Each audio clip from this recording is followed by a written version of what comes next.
মালিক আম্বানি আদানি তাদের এই যে লুটের টাকা আর তার সঙ্গে এই হিন্দুত্বের বড়ি, বিষের বড়ি, এটা মানুষের মাথায় ঢোকাবার চেষ্টা করছে।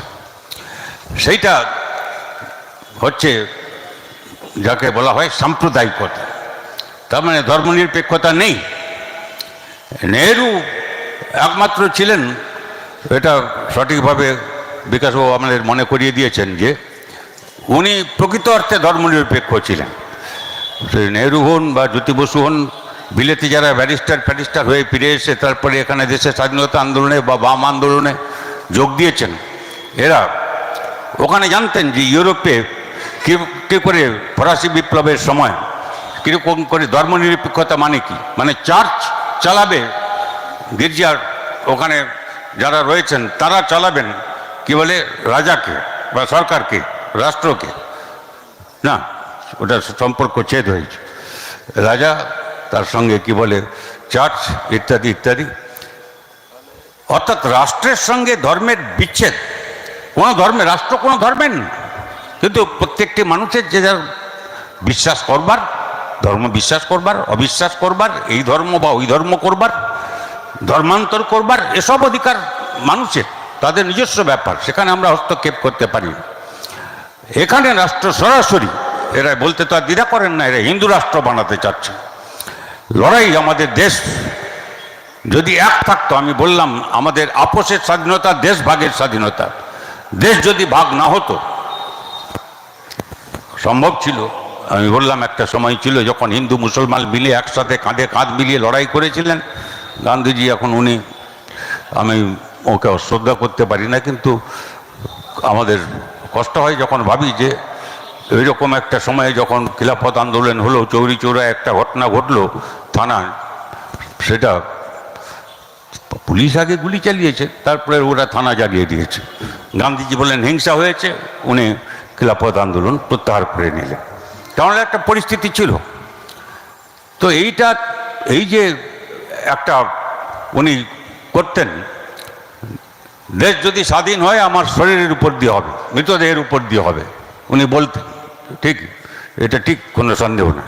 যখন দাঙ্গা হয়েছে, সে হিন্দুরা আক্রান্ত হোক, মুসলমানে আক্রান্ত হোক, তিনি ওখানে গেছেন এবং ওকে জীবন দিতে হয়েছে তার জন্য। নাথুরাম গডসে যে গান্ধীজিকে খুন করেছিল, এটা কেউ ভুলে যাবেন, এবং সেইটাই হচ্ছে আরএসএস, রাষ্ট্রীয় স্বয়ংসেবক সংঘ, এগুলো ভুলে যাবেন না কেউ। এই যে বিজেপি যারা করেন, আপনার পূর্বসূরি হচ্ছে রাষ্ট্রীয় স্বয়ংসেবক সংঘ। আর এখানে যখন আমি কতবার আপনাদের তো বলে থাকবো, আমি জানি না আপনাদের এখানে, আগে আমি যখন আসতাম, কি সাম্প্রতিককালেও এসেছি, তখনও হয়তো বলে থাকবো আমি, এটা আমার বলার উপরে নির্ভর করে না, কাগজে আমি দেখে বলছি যে যখনই মোহন ভাগবত আরএসএসের প্রধান, যিনি গুরু সারা দেশের, তিনি যখন বাংলায় আসেন, তখন এই মুখ্যমন্ত্রীর কাজ হচ্ছে পুলিশ অফিসার এদের প্রত্যেককে ধরে ধরে বলা যে একে দেখবে ভালো করে, যে কোনো অসুবিধা না হয়। ফল পাঠিয়ে দিলেন, ওই ফলমূল খান, উনি এই করেন, উনি খুঁটিনাটি জানেন। আর আমরা তো অনেক আগে থেকে জানি। যখন উনি গিয়ে আরএসএসের কাছ থেকে ওখানে কি অভ্যর্থনা পেয়েছিলেন, ওকে বই উদ্বোধন করার জন্য ডেকেছিল, উনি ঘোষণা করেছিলেন আমি বিজেপিকে নিয়ে আসবো বাংলায়, দিয়ে একসঙ্গে লড়বো, ফ্রন্ট করব। এসব ভুলে যাবেন না, এসব উনি করেছিলেন। এবং তখন এটা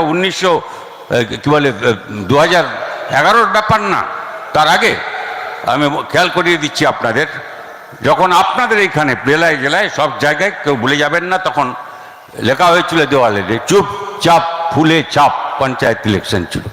চুপচাপ ফুলে চাপ, ফুল মানে এই ফুল আর ওই ফুল। ফুল তো ছিল না ওদের, ফুল কে দিল? একটা পদ্ম ফুল ছিল ওদের, আগের থেকে আছে বিজেপির, আরএসএস যাকে পেছন থেকে চালায়।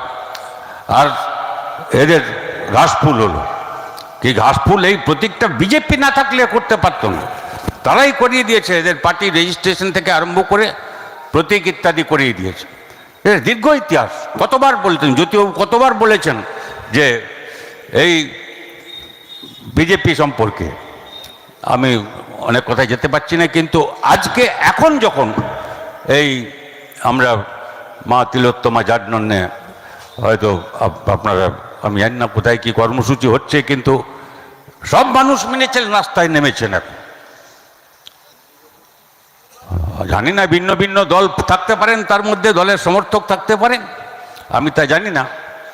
কিন্তু আমরা বলি সব সময়, আমাদের পার্টি বামফ্রন্ট, আমরা এসব বলি, এখন চিরকাল বলে আসছি, এখনও বলেছি, এই ভোটের সময় বলেছি যে আমরা বামপন্থীরা, অন্য বামফ্রন্টের বাইরে যারা বাম আছেন তাদের সবাইকে একসঙ্গে নিয়ে, বাইরে যে ধর্মনিরপেক্ষ শক্তি আছে, যারা এখনও ধর্মনিরপেক্ষতার কথা বলেন, যারা এখন সামাজিক সমতার কথা বলেন, কংগ্রেস যা ছিল তাদের যা বক্তব্য আছে, যা বলছেন তাদের নিয়ে, আর তৃণমূল বিজেপি বাদে, সারা দেশে বিজেপির বাদে আর বাকি আমাদের বাংলায় তার সঙ্গে তৃণমূল, কারণ আমাদের দুই দিকে লড়তে হচ্ছে। কারো সন্দেহ আছে নাকি যে দুজের মাথা এক জায়গায়? মোহন ভাগবত যখন এই সেদিন এসেছিলেন কি বললেন? যে সরকার যা করছে তাই মেনে নাও। রাজ্য সরকারের কথা বলছি আমি, এই মুখ্যমন্ত্রী যা করছেন তাই মেনে নাও, বিজেপিকে বলে গেল। আর বিজেপি এখানে কি করল? মুখ্যমন্ত্রীর সঙ্গে মিলে একসঙ্গে, ওখানে তৃণমূল আর বিজেপি একসঙ্গে এক হয়ে একটা করলো যে কি বলে, এই ধর্ষণের সাজা হচ্ছে ফাঁসি দিতে হবে। আচ্ছা, ফাঁসি তো দেবে ঠিকই বলছে, কিন্তু ও আইন করলে ভবিষ্যতে যে করবে তার জন্য ফাঁসি হবে। এই লোকটার কি হবে? এই ধর্ষণে কি হবে? এই যা হলো দর্শন, খুন, তারপরে দুর্নীতি ইত্যাদি যা চক্র, সব মিলে একদিন তো বোঝা যাচ্ছে না। মাস পেরিয়ে গেল, কাবার হয়ে গেল, তারপরেও এখনো কি বুঝতে পারছেন না? আর বারবার ওরা কত রকম আক্রমণ করবার চেষ্টা করছে, পারছে না, পারছে না, পারছে না, কারণ মানুষ এক হচ্ছেন ক্রমশ। তো আমরা যখন বামপন্থীরা করি তখন আমরা বাম ফ্রন্টের পার্টিরা করি, আমরা যখন বাম ফ্রন্টের বাইরে যারা বাম আছেন তাদের সঙ্গে করি, তখন আমরা সবাই ওদের আসতে বলি যে আসুন আপনারা একসঙ্গে করুন, নাহলে একসঙ্গে বলুন কবে সুবিধা হবে, আমরা একসঙ্গে করি। কংগ্রেস তাঁদেরও বলি। যাই হোক, বাকি যে কেউ আসবে এই তৃণমূল বিজেপির বিরুদ্ধে, তাদের আমরা ঐক্যবদ্ধ করবার চেষ্টা করছি। এইটা আমাদের পরিস্থিতিতে আমাদের কাজ। সারা দেশে বিজেপির এই সরকার, হ্যাঁ, একটা বড় বিরাট ধাক্কা খেয়েছে বিজেপি, কারণ এককভাবে আর ওদের সংখ্যাগরিষ্ঠতা নেই। এবং আমি জানি না, আপনারা জানেন ওই প্রায় যে কয়েক কোটি, 5 কোটি থেকে 6 কোটি হবে মোটামুটি ভোট যেটা দিয়েছিল লোকে, সেই ভোট গণনা করা হয়। এই যদি গোনা হতো তাহলে বিজেপি এককভাবে সংখ্যাগরিষ্ঠতা পেত না। আর আমি আপনাদের বলে যাচ্ছি, খুঁজে বার করার দায়িত্ব আপনাদের। আমি রাজ্যে যারা দেখেন পারেন কিনা তাদেরও বলেছি যে 10টা লোকসভা আসন আছে পশ্চিমবাংলায়, যে 10টা লোকসভা ওর মধ্যে পড়ে, অর্থাৎ এখানে 10টা লোকসভা যদি ভোট গোনা হতো ঠিক, তাহলে হারত বিজেপি, হারত। তৃণমূল হারত কিনা আমি বলতে পারবো না, কিন্তু বিজেপি তো হারত। সারা দেশের সামনে বিজেপি প্রধান বিপদ, এটা খেয়াল রাখতে হবে। আর পশ্চিমবাংলায় বিজেপির বিরুদ্ধে লড়াইতে তৃণমূলকে দিয়ে করা যাবে না। কি করে করবে? এই তো বলছে তৃণমূল যা করছেন সব মেনে নেবে, এ তো হচ্ছে RSS বলে দিয়েছে। বুঝতে এত দেরি হলে তো হবে না। কিছু লোক করছেন কি, যে মাঝে মাঝে বিজেপি ছেড়ে তৃণমূলে যাচ্ছেন, আবার তৃণমূল থেকে বিজেপিতে যাচ্ছে। এই টিকিট পেল না তো এখান থেকে ওখানে চলে গেল। সেসব তো সাধারণ মানুষ, তো তাদের তো এতে কোনো স্বার্থ নেই, তাদের আমাদের বোঝাতে হবে। কেউ তৃণমূল করছেন এই জন্যে যে তৃণমূল না করলে বিজেপিকে লড়তে পারবেন না। সংখ্যালঘুরা কোথায় যাবেন? তারা কি করে থাকবেন এই দেশে? এই দেশটা তো এরকম ছিল না যা করছে। আবার ওই অতীত দিন, দেশভাগের দিনগুলো ফিরিয়ে আনতে চাচ্ছে আমাদের দেশে। আমি অনেক কথায় যেতে পারছি না, কিন্তু আমি বলছি এটাই, যে তারা ভাবছেন যে তাহলে এখানে বামপন্থী অন্যদের কংগ্রেস মিলে শক্তি নেই, তাহলে আমাদের তৃণমূলের সঙ্গে থাকতে হবে।